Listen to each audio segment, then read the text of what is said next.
Our next guest voted in favor of the bill, Republican Congressman Mike Lawler. Congressman, thank you for being here. Thanks for having me, Peter. So last night, Republicans, with the help of Democrats, passed this bill that did not include Donald Trump's #1 ask, which was getting rid of, or at least extending, the debt ceiling. Is that something that's going to happen soon? Well, it's going to have to. The debt ceiling limit is reached next year, likely by about June.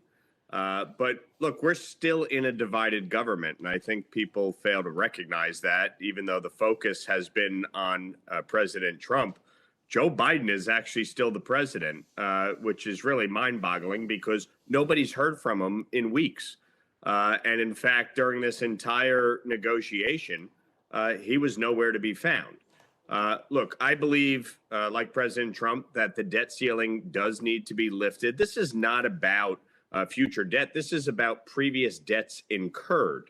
And we have to pay those debts. And every time you start paying the debts, you run up against the limit. And so the debt limit, while I understand its purpose, the reality is we're one of the only countries in the world that actually has it. It's been used as a political piñata for decades now. The party in the minority uses it as leverage in a negotiation. And I think what President Trump is trying to avoid is giving Democrats a loaded gun to hold to his head here. We have a situation next year where Republicans will be in complete control of Washington.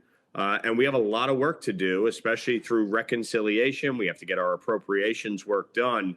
And I think the president was trying to avoid Democrats being able to use that as a weapon. Interestingly enough, Elizabeth Warren agrees with him. She thinks the debt ceiling should be eliminated altogether. So, look, this is something we're going to have to deal with in the new year.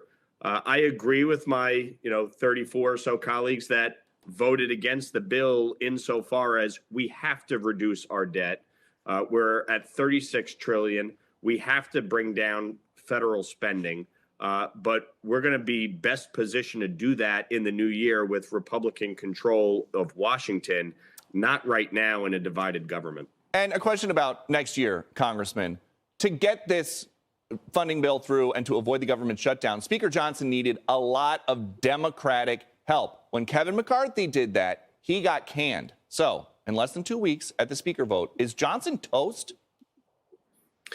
Well, I reiterate, removing Kevin McCarthy was the single stupidest thing I've ever seen in politics, and really undermined our ability as a majority for the entirety of the 118th Congress.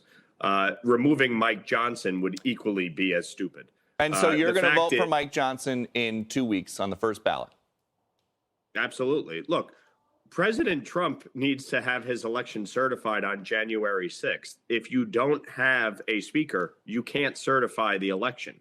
So to throw, a grenade into the speaker vote would disrupt the ability to certify the election and, frankly, get President Trump sworn in on January 20th. We don't have the time nor the margin to do that. So we need to work together as a team. I get people's frustration, but let's focus on the work of the American people and put the petty grievances aside. And to your point, no speaker, can't certify the election in that case. I saw somewhere, if that happens, then the president on Inauguration Day would be Chuck Grassley. Thank you, Congressman Mike Lawler. Thank you. Merry Christmas, everyone.